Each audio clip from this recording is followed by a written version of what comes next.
Teams are working on one of the most complex but least understood parts of the human body, the brain.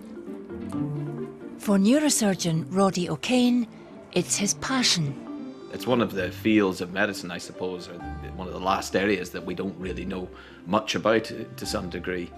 And in that makes it an exciting field because things are changing all the time. 51-year-old Peter is in for a scan before a potentially life-changing operation. This is a new winter range, courtesy of Greater Glasgow Health Sport. Wrap round for the winter, keep you nice and warm. There you go.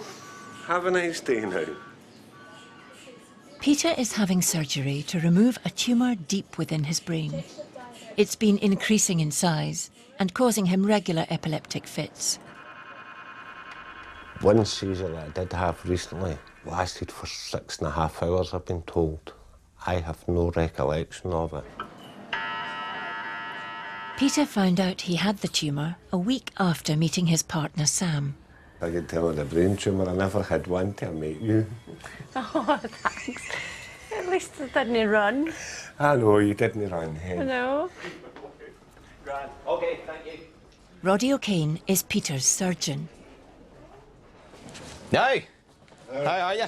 Fine, how are you? Hi, folks. So here, people always say, what are you going to chop out on me? So I'm going to go over this and I'll show. Peter's tumour has grown to 6 centimetres. All of this white stuff, okay? The bit I think... Roddy suspects it's cancerous. So he has proposed an operation the team only attempt on around 10 patients a year. When Roddy first told me about the procedure for the operation, right, I wasn't too impressed. It's a case of awake surgery, right? And for people who don't know what that is, it's they sedate you, cut the top of your head off, or a part of your head off, your skull off, then make you up again. And when Roddy first told me this, I had visions of them standing, having a talk, having a fag and using my head as an ashtray. Roddy's going to perform what is called an awake craniotomy. The operation that we're planning to do then is to put you asleep, open up the head, then wake you up, which allows us to take as much away as possible without causing you damage. This is a very important part of brain. Yeah? This lies in what's called your primary motor strip. And if I chop that out in anybody, I paralyze them. Okay, so in your right side, I would paralyze your left, and your left hand dominant. Yes. Yeah. This is big surgery, and you gotta appreciate that comes with considerable risks. Yeah. So whilst you have walked into hospital, you may have problems getting out. That is a possibility. We could change your seizures.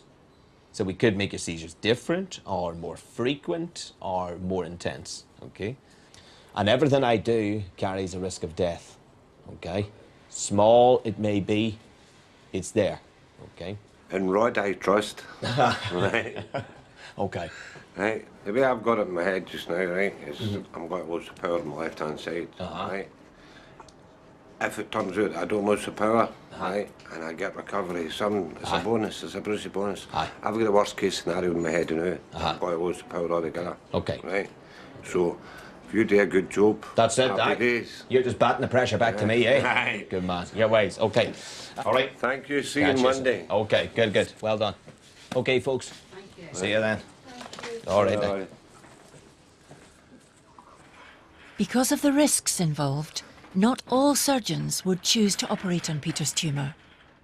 What we're embarking on is not a black and white area. It's an opinion-based area, and I have more aggressive mindset to deal with this here without a shadow of a doubt. Yeah, but I freely admit that.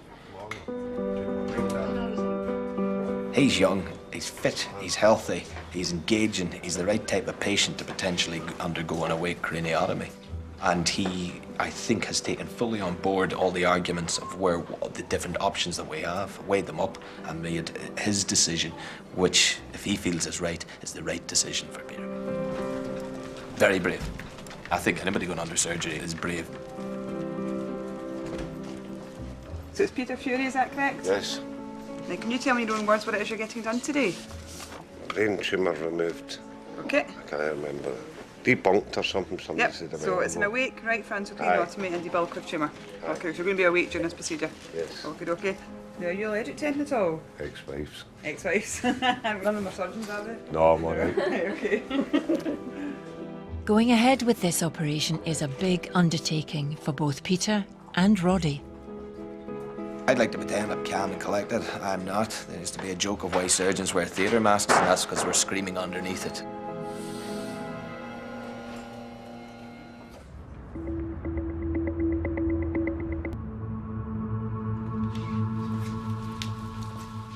In Adult Neurology Theatre 2, the operation to remove Peter's brain tumour is underway. Yeah, that's probably it. You could do a sweep like that, an S-line. Surgeon Roddy O'Kane suspects that it's cancerous, so the aim is to remove as much of it as possible. The risk is I'm going to paralyse him. I'm going to paralyse his face and he won't recover, so he'll have a slumped, drooped face. He will have a weak arm and potentially a leg, and that could be a complete paralysis. An arm that does no activity or whatever, it might do some but not have fine dexterity. And of course, if he has a paralysed leg, which is a bit further, but we could still damage it and the fibres coming down, he wouldn't be able to walk. To minimise the risks, Roddy will wake Peter up when he reaches the deepest section of his tumour. But while Peter's fully anaesthetised, Roddy's first step is to remove a section of his skull.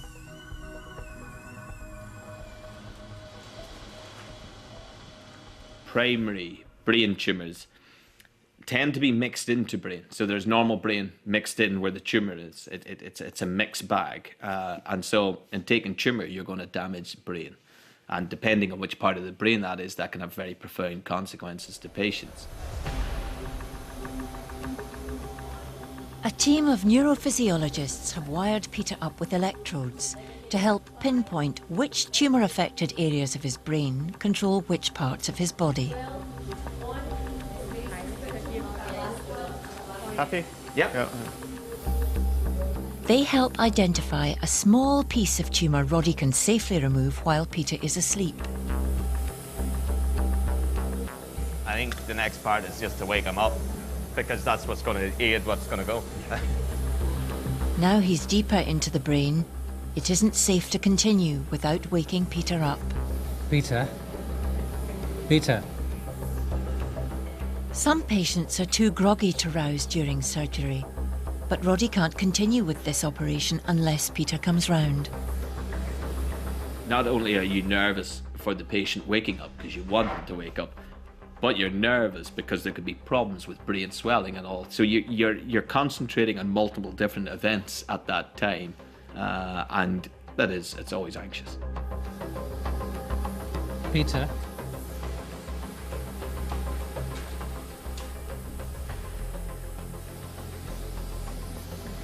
Peter?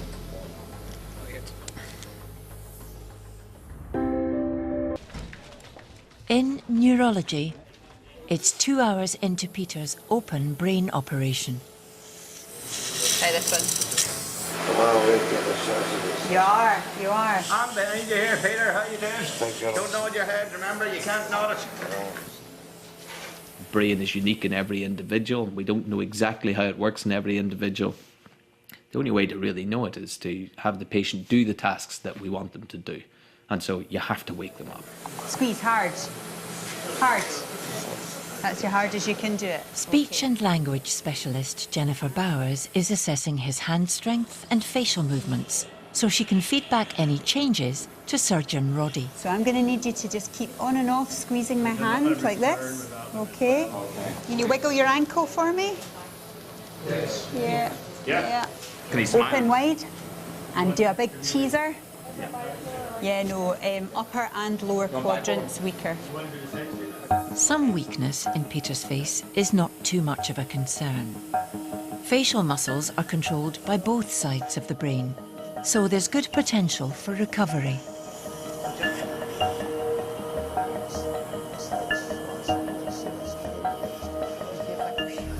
Peter's been awake for 15 minutes. but something isn't quite right. He's started to twitch uncontrollably. Yeah, give it a facial twitching. Oh, okay. Okay. He's having an epileptic fit.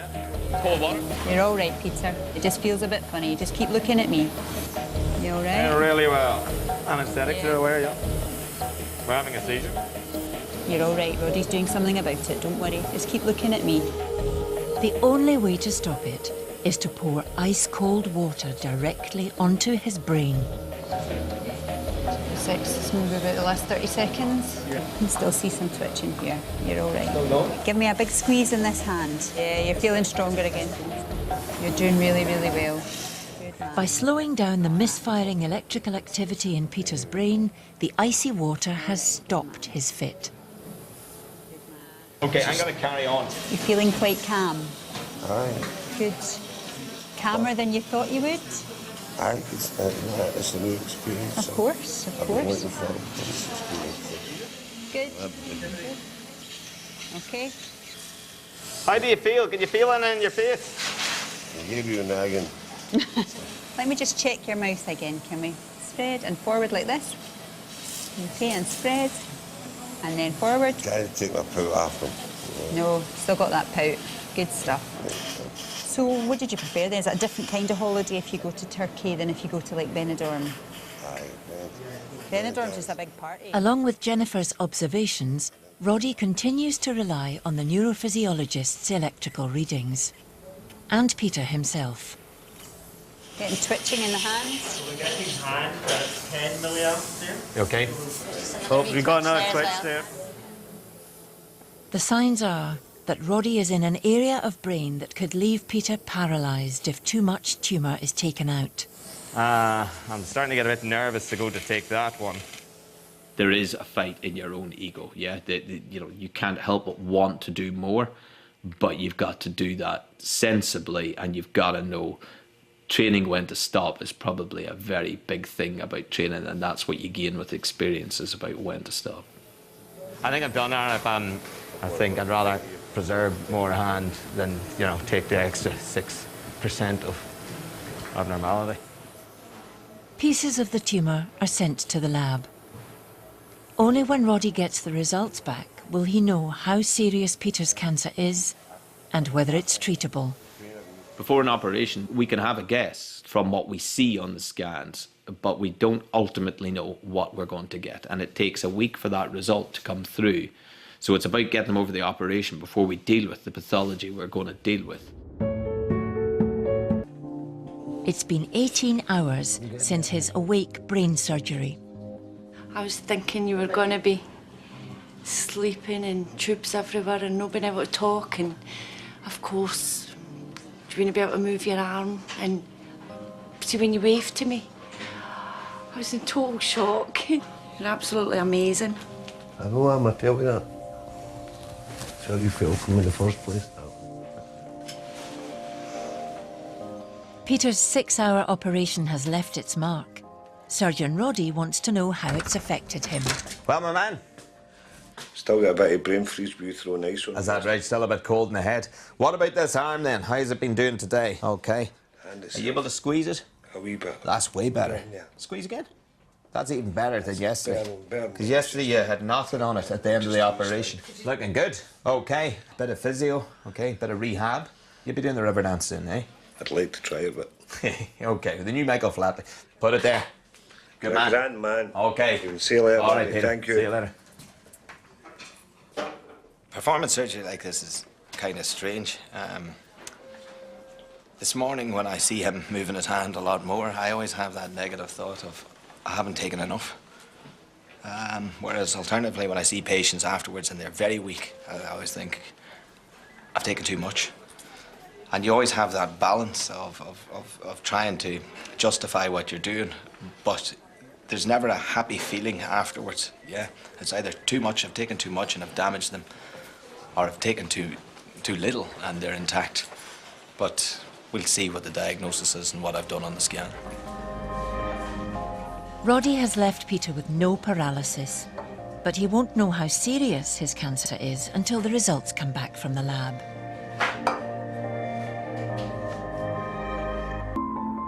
The Queen Elizabeth University Hospital has a pathology department on site. It's the largest in the UK and employs just under 200 staff. They deal with an average of 7,000 samples every week. This is where Peter's brain tumour has been analysed by specialists. 10 days after his operation, he's back for the results. This is the hardest bit, waiting. It is. It is common for us to explain that tumours are incurable and the survival might be anything in weeks to months. We can never actually tell how long somebody's going to survive, but we can break pretty tragic news to people that ultimately, you know, it's telling them that they are not going to survive for very long and they may not have any treatments available. That's part of the job, but, you know, it happens. Thought this was a brain tumour. It is a brain tumour. It is a low-grade tumour called oligodendroglioma. This is probably the best of the selection box of different types of tumours that you can get, okay? It has probably the best favourable prognosis. When I heard it, knowing that all the things that you can get, I had a big smile on my face. I was like, yes, yeah, okay. That makes sense. It's high, so it's all good. Oh, fantastic. All good. They do impact your overall survivability in terms of your life expectancy is always reduced compared to somebody without one. Mm-hmm. But I think we can be optimistic that, you know, we're in years, not months, in that type of picture, okay? Good man, yeah. All right. You get to know your patients quite well. You kind of nearly become their friend in one sense, and so you can't help but be a wee bit emotional with them. It might sound stupid, but in one sense, there's a happiness with me. The fact that he's able to do everything and recovering function very well, and that his diagnosis is favourable in the spectrum of where it could be. Right, go for it. Had my consultation. It's a year of chemotherapy, then it's 5 weeks intensive radiation. We'll just see what happens from there, but I'm feeling really fantastic. You can't take a smile off my face. Peter's had his first 2 rounds of chemotherapy. Medication is keeping his epileptic fits under control.